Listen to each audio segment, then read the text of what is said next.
Welcome back, everyone, to our Leaders of Inclusive Childcare series, brought to you by CanAssist at the University of Victoria and the Ministry of Education and Childcare. Today's episode is part 2 of Incorporating Culture as a Leader with Anna Delgado. We are joining you today from the traditional territories of the Lekwungen and WSÁNEĆ peoples, and are very grateful to work and play on this land. Speaking of those celebrations and holidays, how do you approach those days of significance in your program? So on our registration forms, we ask the families if there are any celebrations throughout the year that they celebrate that are of significance to their family. And when that is identified, then we do our best to learn about it and try to incorporate that into our program. What we did move away from years and years ago was doing the traditional Western celebrations. And some people really disagree with this. And we get a lot of questions about why, and people think it's really unfair that we don't do Valentine's and we don't do St. Patrick's and all of these things. We had to make a decision, and we had some really good conversations about who are these celebrations for? Why are these celebrations the traditional ones that are done in childcare, and who picks? And what we ended up deciding was that those celebrations are not reflective of our families and of the children in our program. And we moved to this practice of, if the children bring it into our space, then we're going to celebrate it. And it's the same with Halloween. Halloween is in a couple of weeks. No one's talking about it yet. Typically by the third week of October, someone's sibling at home has been talking about Halloween, and it creeps into our program. But if no one were to talk about it, then it's just another day at preschool. And we feel that that's a more respectful way of running our program, so that it's not one dominant culture that takes over the programming, and that if we are doing celebrations, then they're going to be celebrations that are reflective of the children in our space and with families as much as possible. Do you ever find that all of the different cultures in your programs, maybe there's a lot of celebrations that occur at one time, and maybe you need to prioritize how you celebrate each one? That has not happened yet, to be honest with you. A lot of our families tend to be very reserved, and we have not had the opportunity to have many celebrations. I think the biggest celebration we had was a few years back, and it was for Chinese New Year. And we had a large Chinese population in both classes. And we made dumplings together, and the families came in, and it turned, into this big, beautiful lunch with both classes. And we haven't been able to have something like that since. And I don't want to blame COVID, but since COVID, things have changed drastically. And we haven't had that same opportunity to engage with families on that level. I think families are just so much busier now as well. There's just such a rush, like in and out of program. It's unfortunate, but it's still one of our goals is to be able to incorporate those celebrations into the program for sure.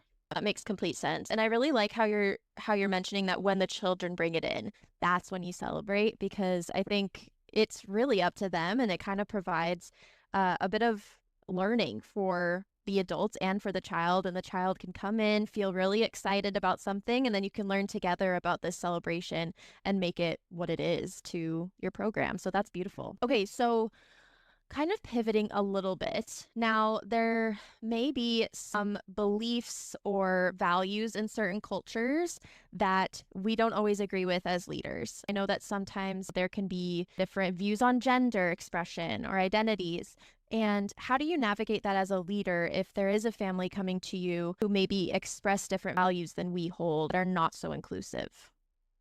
So that is something that we face quite frequently, because we are working with newcomer families, and we're working with a lot of different communities where there are very strong beliefs in gender roles, but also in family hierarchy.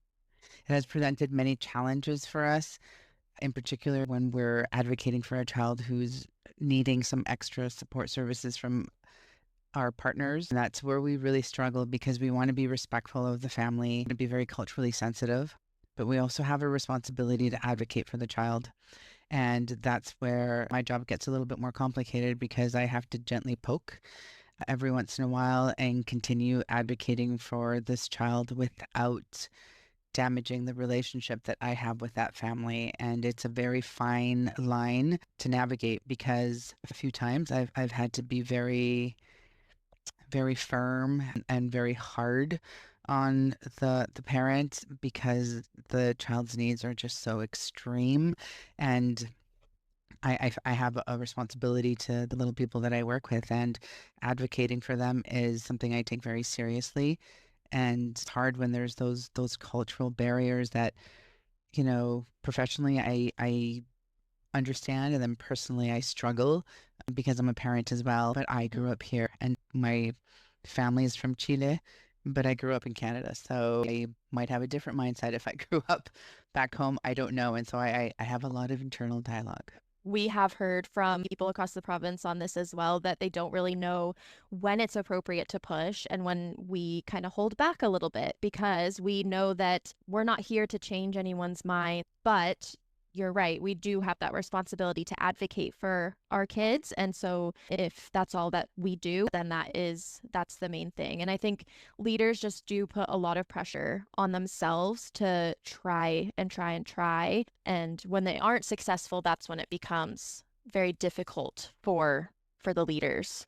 In my experience, what I've found is that really coming from a place of wanting to understand the family makes a very big difference. And also ensuring that you are very genuine in your conversations and that it's about the child, right? That you're not passing judgment on the family's practices, the family's beliefs. You're not in any way trying to infer that our way is the right way, Mhm. but instead the focus is about the child and what the child needs in order to be more successful in the program or whatever it may be.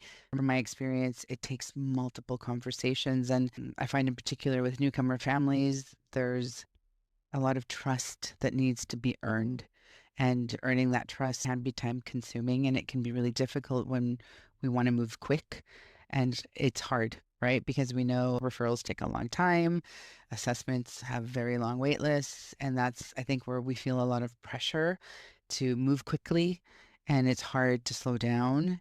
But if slowing down is what a family needs, then it's part of knowing families on a deeper level and learning how to communicate in a way that works for them, but still lets you get the message across. They want to support them, support their child, and this is what their child needs. I think that's a good reminder that part of that trauma-informed approach is being non-judgmental, and sometimes you really do have to step aside and kind of put aside your own thoughts and opinions and really just think about the child and what they need. I think that's a huge reminder, and I think it kind of takes some pressure off of the leader as well, just to know that they don't have to do it all. They just have to be there, support the family, build trust, and build that relationship. It is so key. I want to talk a bit about staff and how you work together to kind of learn more about each other's cultures. I want to know more about how staff can feel represented in the program as well. Does that look any different? I think it's a little easier to do it with staff because we have four educators on our team, and we all have different cultures. And every once in a while, we'll bring in something, food to share with one another. If one of us goes on a trip, we bring in different things for one another. One of my coworkers, Keiko, just got married, and her parents came in from Japan, and they brought us the little medical patches because Oh, we're always like sore here and there. And they have these amazing ones in Japan that she brought us when she went last year. And so they brought us more, which is so lovely, right? She came back into work just this week, and everyone got a little gift of some medical patches for our achy knees and hips. And then, some cookies from Japan. And so we're always bringing our culture in that way with foods, story. I know in Chile, we make a traditional Christmas drink. It's an adult beverage. And every year, my mom makes it because I don't know how to make it, but my mom makes it and I bring it in, and that's my gift to my team for the holidays. And so I think it's a lot easier as adults to do that because we can articulate more about ourselves and we know what's appropriate to share, what's not appropriate to share, but also as coworkers, we spend so many hours a week to get together. And for us here, it's always been really important to have a really strong relationship with one another so that we can do the hard work, but also we can have the hard conversations when we need to have them. We like to laugh a lot as well. We all have a really good sense of humor. I believe in being really silly at work with the children and definitely with my team. I feel that that really has helped us grow stronger after navigating COVID.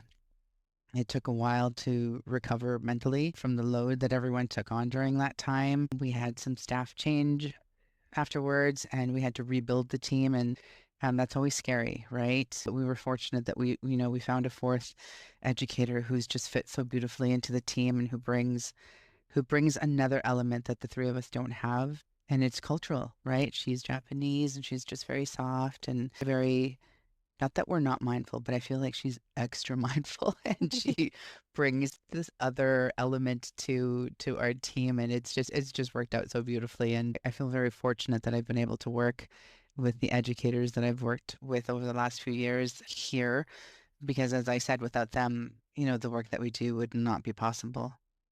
Yeah, I definitely noticed that when my colleague and I went to visit you and your center. I just think that the staff relationships are so apparently positive and just beautifully maintained. And so even just being able to share your culture with your colleagues is so important, and it shows that you have a safe space created for your staff. And so I'm wondering, how did you kind of create that safe space and how do you make it so that these positive relationships continue even during really difficult times?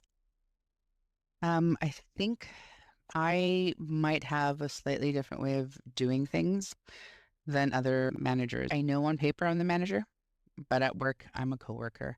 I'm on the floor. I take part in all of the duties that we have to do. I'm not great in the kitchen, but I still try. I've ruined a birthday cake more than once, but I Oh still no. try. I still try. Baking is not my thing, but I very strongly believe in working alongside my team. And I don't call them my staff. That term drives me up the wall because they're not my staff, they're my coworkers. And as I said, without them, this work would not be possible. So I have some extra admin duties that I have to do throughout the day. And at certain points, throughout the month, I have a little bit more. But apart from that, it's really important to me to be on the floor, to be working with all the children, to be changing diapers, to be making snack, to be cleaning, all of those things. And it's not about role modeling for me as much as it is about being equal with them. I think that non-hierarchical relationship is huge because I like how you put that, yes, you have to do a little bit more admin duties throughout the day, but at the end of the day, like you are doing the same things that they're doing. You're cleaning, you're cooking, you're doing the same things. And I think that's beneficial for everyone as well. What are some potential barriers to being a culturally responsive leader, and how do we approach and eliminate those barriers? I think for a lot of educators, there's just not enough time to really put into forming relationships and getting to know families on a deeper level so that you are more aware of their culture and their beliefs. Our ratios in childcare have not changed in a very long time. I don't think they ever really met the needs of the children in the programs, but I feel that now it's so much more apparent that there needs to be some structural changes made with our licensing regulation. It's the minimum requirement, and most centers, that's what they go by is the minimum requirement. So there's minimal staffing, and when we're really looking at how many more children come in with needs, there just aren't enough bodies to be able to meet those needs, build those relationships with families. On top of that, be culturally aware Hmm. and incorporate, those cultural parts into the program. There's just not enough time for educators to do that work, even when they really want to do that work. Yeah. And that's why, I'm very mindful that we're very, very lucky here and that we do have a higher ratio than your typical preschool program. And, it's something that I advocate for quite passionately because I see the difference that it makes to have more adults in the room. As I said at the beginning, we've worked with many, many children with high needs, and we haven't ever had to ask anyone to leave because we're already equipped with more staff and we're equipped with our practices, which allow us to really work with children where they're at and then get those resources and referrals coming, as quickly as we can. But it's time. Time is something that is not afforded to many educators. And in many programs, like you said, there is that hierarchy where maybe there are a few people in admin positions, but they're not on the floor. And that hard work is left to the educators working on the floor. And there's a real disconnect between what's happening in reality on the floor and then what's happening up in the office.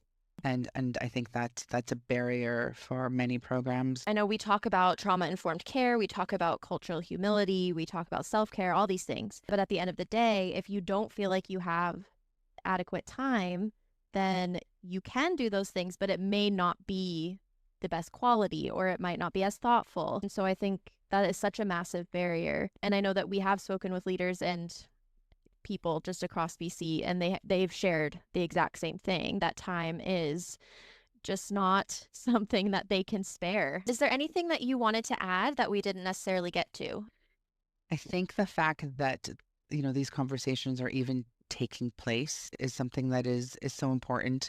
It's very much needed. I think having the opportunity to listen to these conversations is going to be very beneficial for a lot of educators, especially those that are maybe just starting out in their careers or those who are doing a lot of work on being more reflective and wanting to make some changes in their practices and being able to hear that, it doesn't have to be a big monumental change. It can be something so simple as let's shake up our lunch menu and let's bring in a few things that maybe we've never tried before. And it can be very humbling to create space for that discomfort of Yeah. I'm going to try and make, this dish that I've never made before in my life. We're making falafels from scratch. We've never done this before, but let's just go for it, right? Let's just try. And we've had times where it has not worked and we laugh really hard and we have Cheerios instead.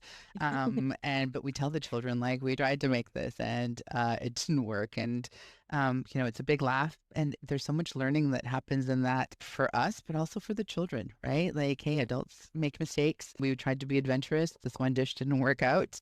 And I think, that too many times as educators, we get stuck on changes having to be big, and they don't have to necessarily be big. They can start small. And I think the more important thing is to just make room for those possibilities of making some changes and adding some more to your program that could be more, culturally diverse and culturally inclusive. Well, Anna, thank you so much for being here today. We so appreciate you and just your continued support over the years. If you guys haven't taken the Behavior in the Early Years course, Anna takes place in that as well. Thank you again for this opportunity. I really, really appreciate it. We appreciate you. Thank you for joining us today for part 2 of Incorporating Culture as a Leader.